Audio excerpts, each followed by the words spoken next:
वह अपने कमरे में आया तो मुस्कान बड़ी ही उल्टी सीधी तरीके से सो रही थी। वह अपने कोट के बटन खोलता उसकी तरफ बढ़ा था, जो आधी नीचे को गिरी हुई थी। वह उसको बेड के किनारे से थोड़ा आगे खिसकाने के लिए झुका ही था कि उसके अंदर उठती अलग तरह की खुशबू उसके नाक से टकराई। वह अभी अभी उससे शादी करके आई थी, वह भी एक सजा के तौर पर।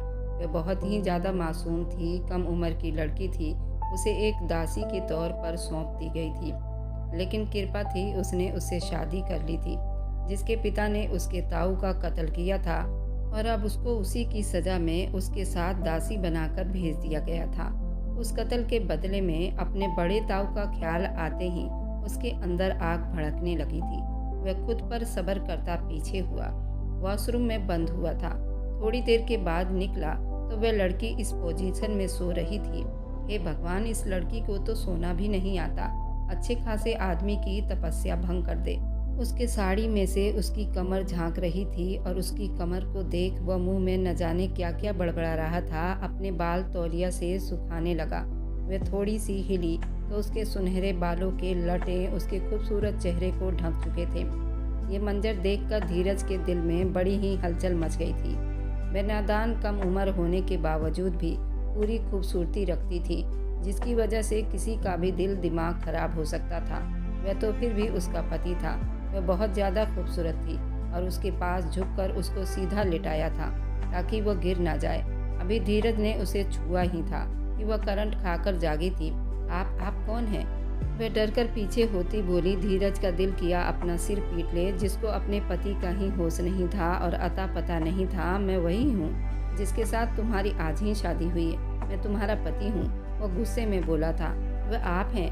वह बड़ी हैरानी से अपने से 10 साल बड़े उस खूबसूरत जवान को देखते हुए बोली। जी मैं ही हूँ, वह कहता हुआ उठ खड़ा हुआ और बेड के दूसरी साइड आ गया। मैं तो तुम्हारे चरणों की दासी बनकर आई हूँ, फिर आप मुझ पर जुल्म करेंगे, ज़बरदस्ती अपना अधिकार लेंगे, मेरे साथ वह सब कुछ करेंगे जो मुझे तकलीफ देगी। वह अचानक दर्द भरी आवाज़ में बोलती चली गई। उसको चौंका गई। ये सब किसने कहा तुमसे?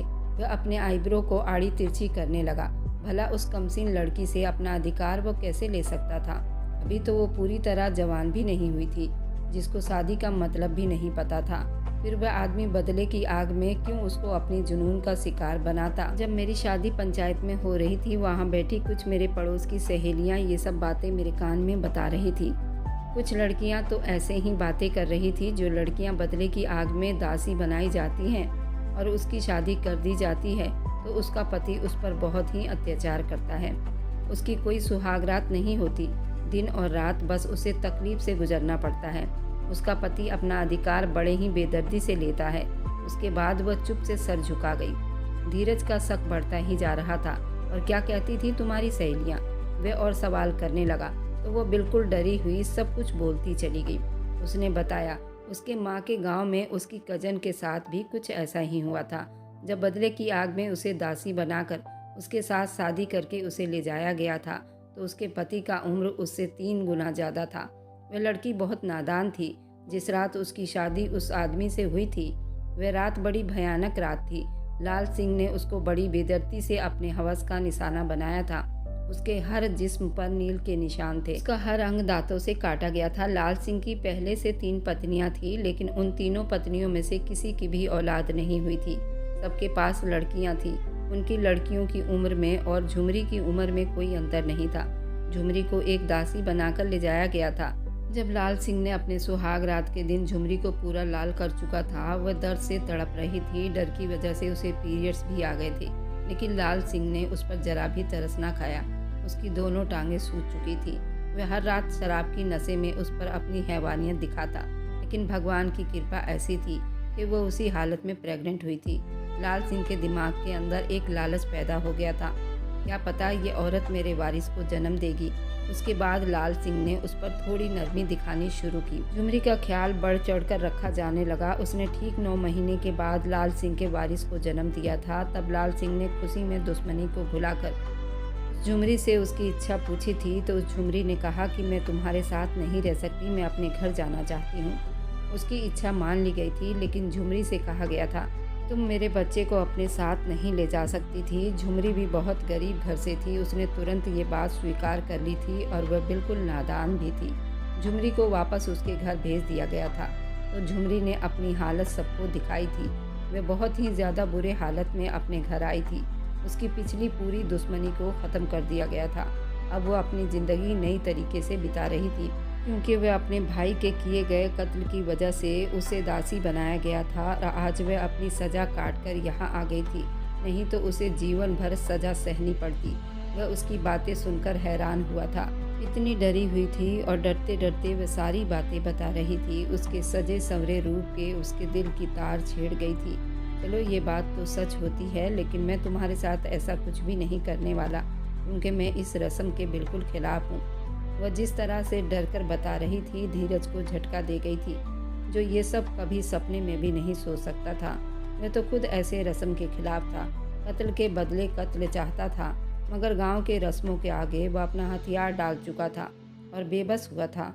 इधर आओ मेरे पास, वह अचानक बोला तो मुस्कान ने सर उठाया था। वह थोड़ी झिझकते हुए उसके पास आई थी। कौन सी क्लास में पढ़ती हो आप? उसने अगला सवाल किया था।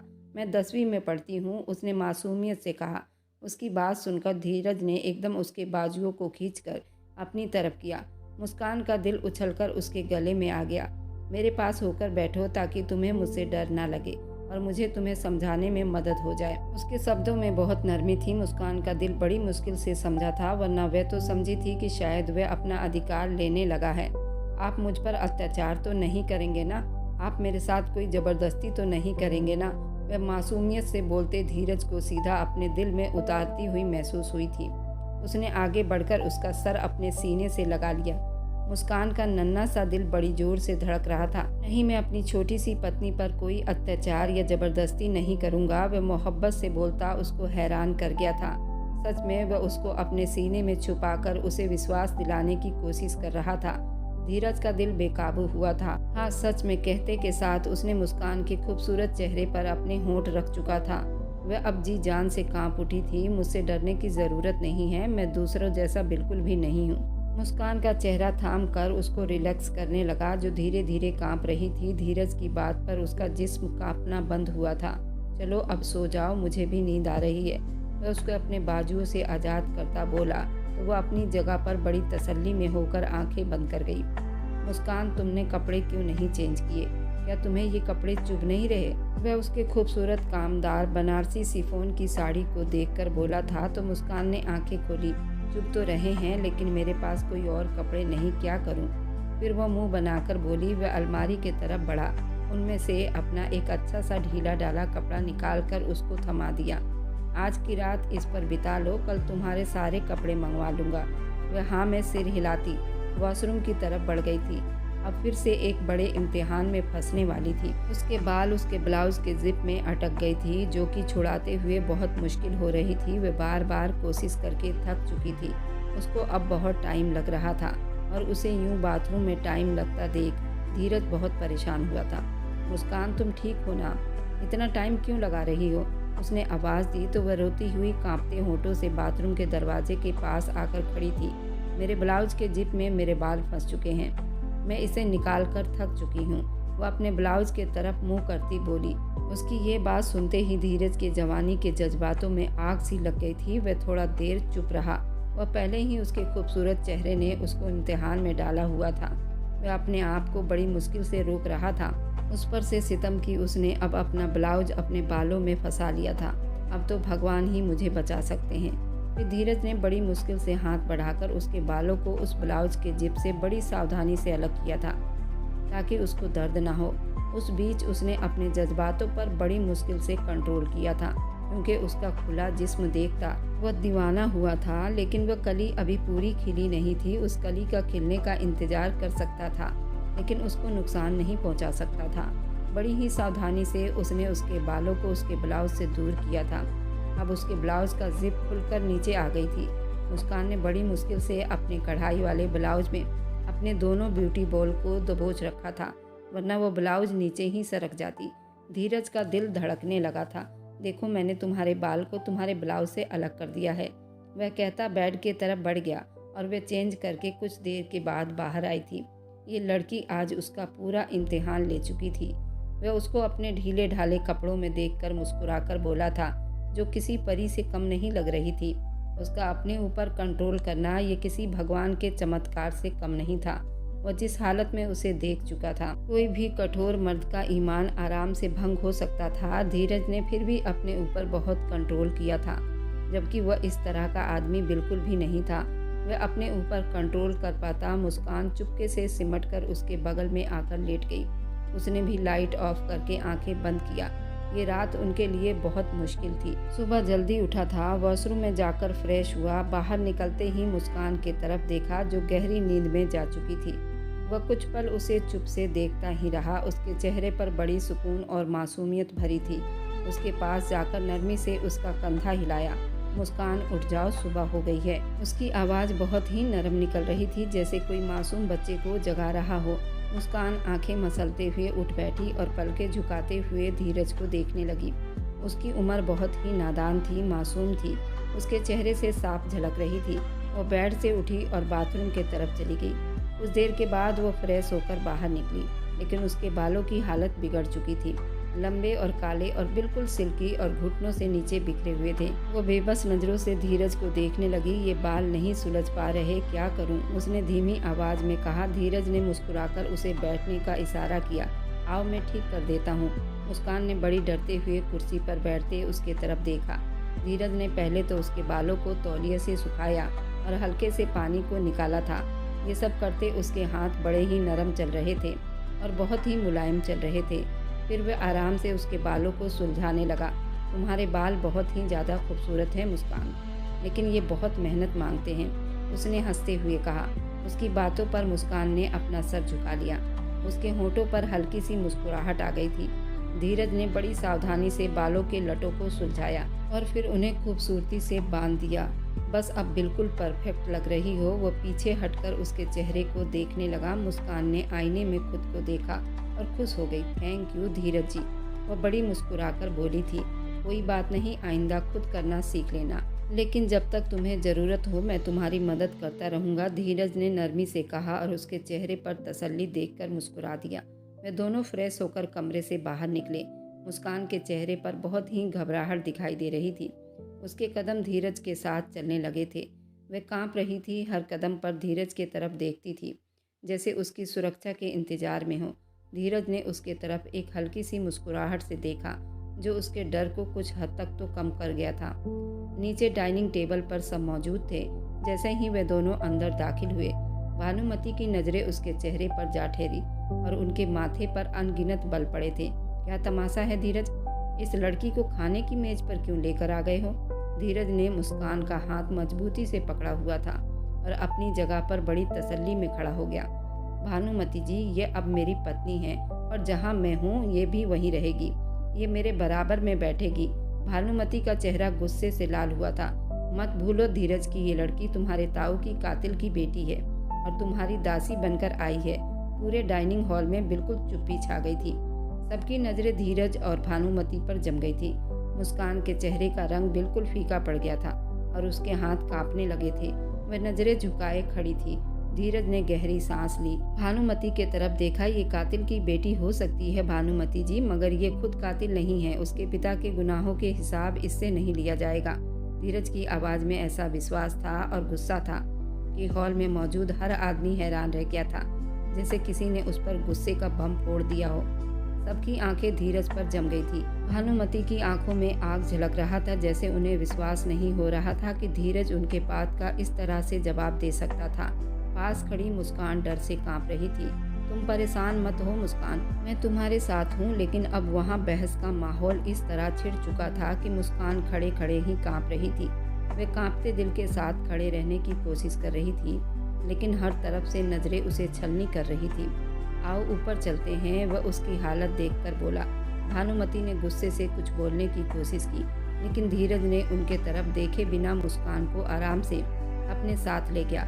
वह चुप थी, मगर उसकी आंखों में आंसू थे। धीरज ने उसे कमरे में लाकर बेड पर बिठाया था। अब ये सब बातें सुनने की ज़रूरत नहीं है, तुम सिर्फ मेरी बात सुनोगी, बाकी सबको मैं देख लूँगा।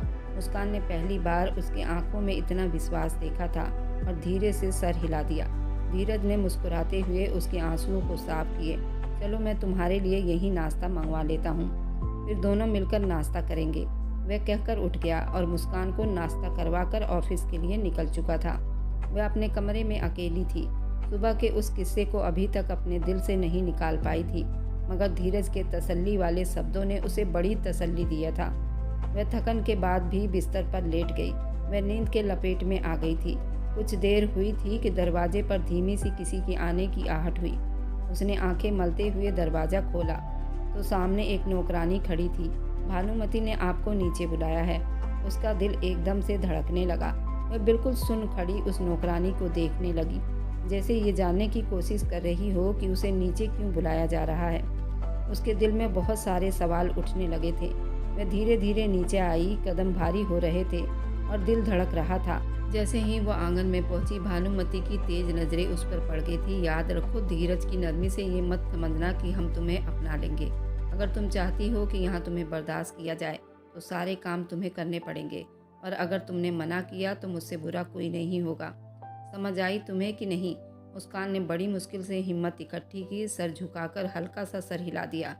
उसकी आंखों में डर था और दिल बेबसी से भरा हुआ था। भानुमति ने इशारा किया, अच्छा अब जाकर नौकरानी के साथ इस हवेली के सारे कपड़े धो। तो एक बड़ा सा धक्का लगा था। उसे तो उन कामों का बिल्कुल भी पता नहीं था, मगर वह कुछ बोलने की हिम्मत नहीं कर सकी और सर झुकाकर भानुमति के हुक्म पर चल पड़ी थी। नौकरानी उसे कपड़े धोने वाले रूम में ले गई थी, जहाँ कपड़ों का ढेर पड़ा हुआ था। कपड़े देखकर मुस्कान की आंखें फटी की फटी रह गई थी। ये सब धोना होगा। मुस्कान, मेरी बात कान खोलकर सुनो। भानुमति का हुक्म है, तुम्हें किसी की भी मदद नहीं लेनी, वरना भानुमति तुम पर आग बनकर बरसेगी। ये कहकर वह नौकरानी बाहर चली गई। मुस्कान ने बेबसी से कपड़ों को देखा।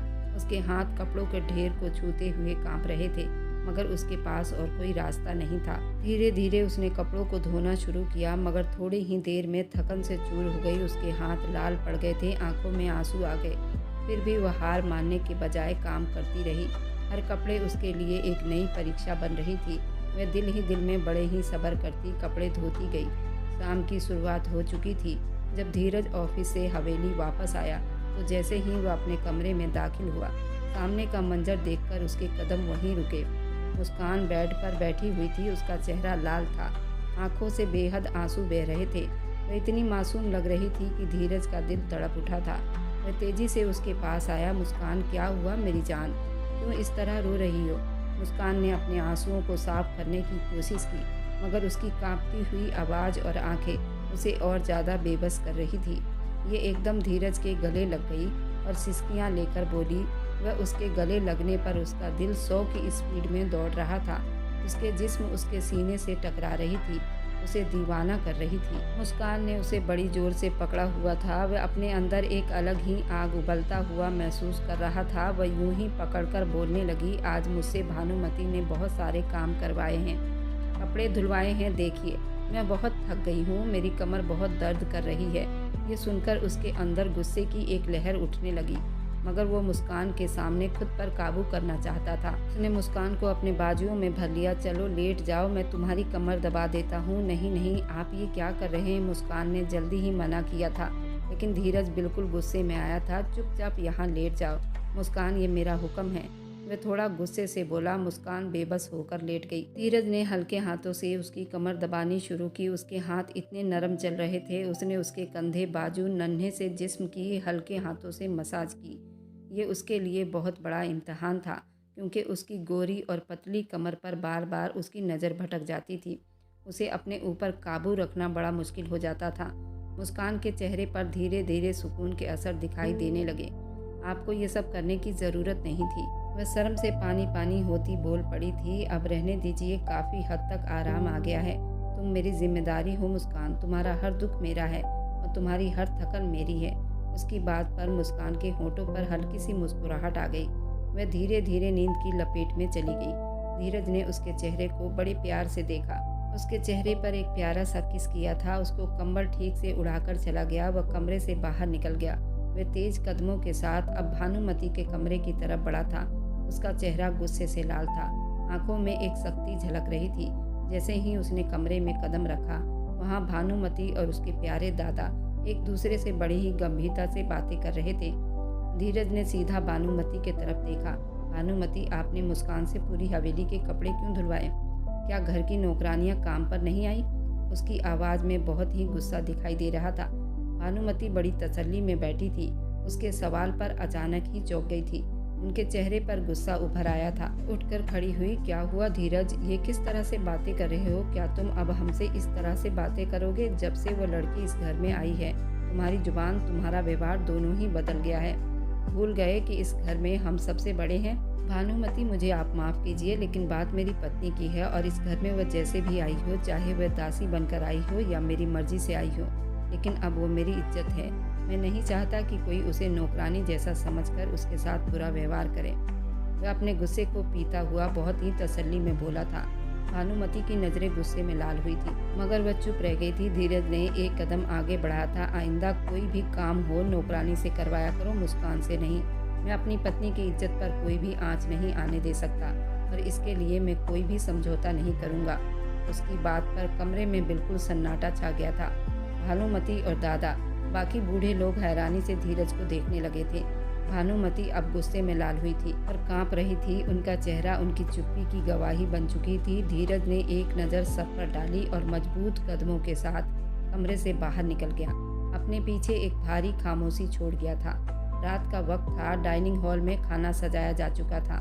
भानुमति, बाकी घर वाले अपनी कुर्सियों को लेकर बैठ चुके थे, मगर धीरज और मुस्कान गायब थे।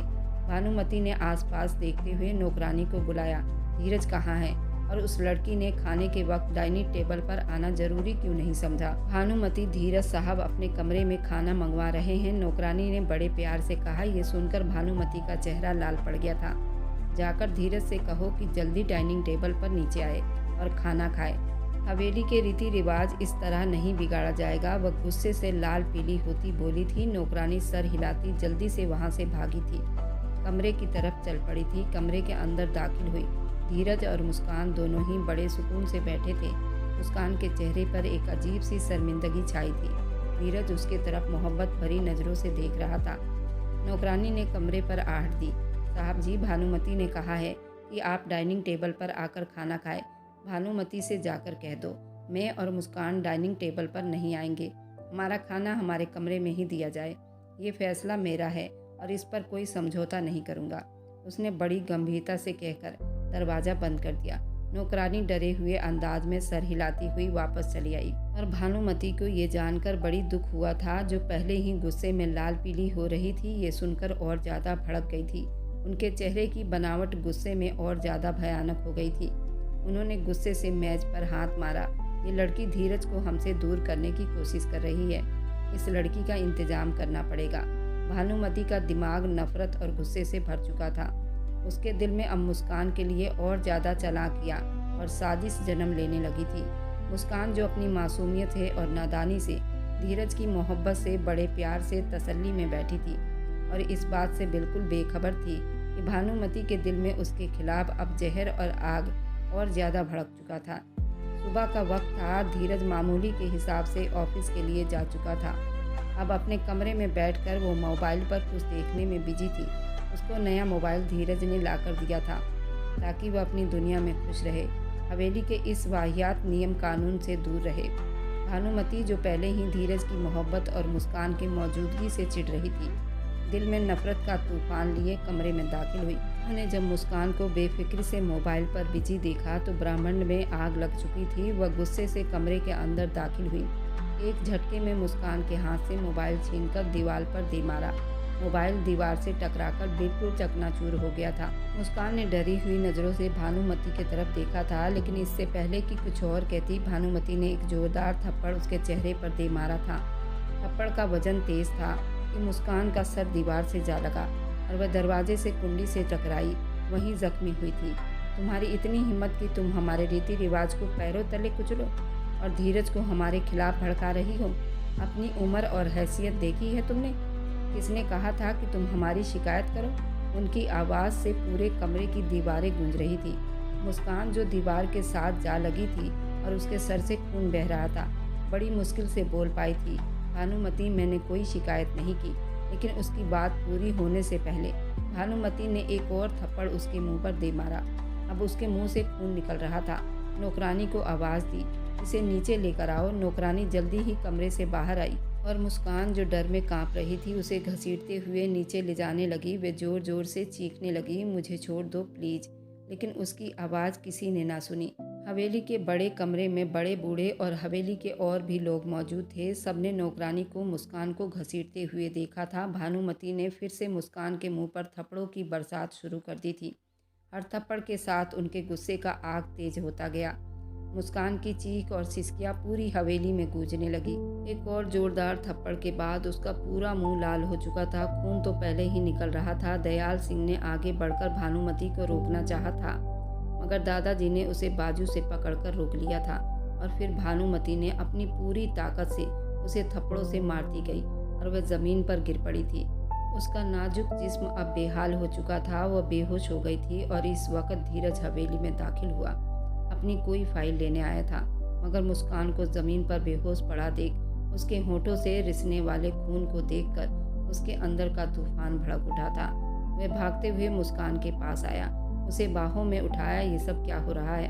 किसने ये सब किया है? वह चीखता हुआ दहाड़ रहा था, मगर किसी ने कोई जवाब न दिया।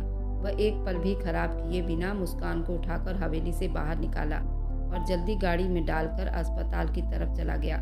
मुस्कान का चेहरा बिल्कुल लाल था। वह हर जगह से जख्मी थी। उसकी आत्मा कांप कर रह गई थी। उसके दिल में सिर्फ एक सवाल गूंज रहा था, आखिर क्यों इस मासूम के साथ ऐसा किया गया? उसने गाड़ी की रफ्तार को और बढ़ा दी। मुस्कान उसके गोद में बेहोश पड़ी थी। उसके होंठ से और उसके सर से खून बह रहा था। वह चेहरे पर थप्पड़ों के निशान साफ देख सकता था। उसकी सांसें अब रुक रुक कर आ रही थी, लेकिन उसका बेहोश होना धीरज के दिल को और जख्मी कर रही थी। अस्पताल पहुंचते ही उसे जल्दी इमरजेंसी में ले गया था। डॉक्टर ने उसको स्ट्रेचर पर लिटाया और उसका जल्दी से इलाज शुरू किया गया। बेचैनी से बाहर टहल रहा था। उसका दिल बेकाबू होकर धड़क रहा था। थोड़ी देर के बाद डॉक्टर बाहर आया। आपकी पेशेंट को काफ़ी तेज चोट आई है और इसी की वजह से ये बेहोश हुई थी। हमने उन्हें ड्रिप लगा दी है। उनकी किस्मत अच्छी थी, उनकी कंडीशन खतरे से बाहर है। इतने चोट के बावजूद भी डॉक्टर के शब्द दिल पर वार कर गए थे। डॉक्टर ने ये शब्द कहकर थोड़ी सी सांस ली। लेकिन क्या डॉक्टर साहब, साफ साफ बताइए, धीरज ने बेकाबू होकर पूछा था। देखो, इनको जिस तरह से मारा गया है, ये किसी भी हालत में ठीक नहीं है। एक मासूम कम उम्र बच्ची इस तरह अत्याचार नहीं सह सकती। आपको उनका ख्याल रखना होगा। ये सुनते ही धीरज की आत्मा जैसे कांप गई थी। उसके दिल पर एक बोझ सा पड़ा था। वह खुद को इस बात पर अपने आप को कोसने लगा था। उसने मुस्कान को हवेली में अकेला छोड़ा ही क्यों था? उसकी मासूमियत, उसकी कम उम्र, उसके खिलाफ हवेली वालों की ये दुर्दशा, ये सब सोचकर धीरज का दिल फटने लगा। मुस्कान को वार्ड में शिफ्ट कर दिया गया था। उसके पास बैठ गया, उसका हाथ थामे अपनी आंखों से बहने वाले आंसू रोकने की नाकाम कोशिश करने लगा। उसके चेहरे पर पड़े जख्मों को देखकर रो रहा था। उसकी बेबसी और दर्द की गवाही थे। उसने दिल ही दिल में एक फैसला कर लिया था, वह मुस्कान को अब कभी हवेली वापस नहीं लेकर जाएगा। उस मासूम को उन हैवानों के बीच कभी नहीं छोड़ सकता। मैं उसकी सुरक्षा खुद कर लूँगा। उसके खुशियों का जिम्मेदार भी मैं ही रहूँगा। मैं कैसे उससे लापरवाही कर सकता हूँ? वह खुद से बोलते उसका दिल ये सब सोचकर और ज़्यादा दुखने लगा था। लेकिन वक्त ने उसे ये बताया था कि अब वो उसकी ज़िंदगी का सबसे कीमती हिस्सा बन चुकी थी। वह अपनी मोहब्बत को और ज़्यादा किसी के जुल्म का शिकार नहीं होने देगा। धीरज ने उसके चेहरे पर मोहब्बत से हाथ रखा था। मेरी जान, अब तुम्हें किसी चीज़ का कोई डर नहीं होगा। मैं हूं ना तुम्हारे साथ हमेशा। मुस्कान बेहोशी की हालत में थी, लेकिन धीरज के बातों में मोहब्बत और प्यार झलक रहा था।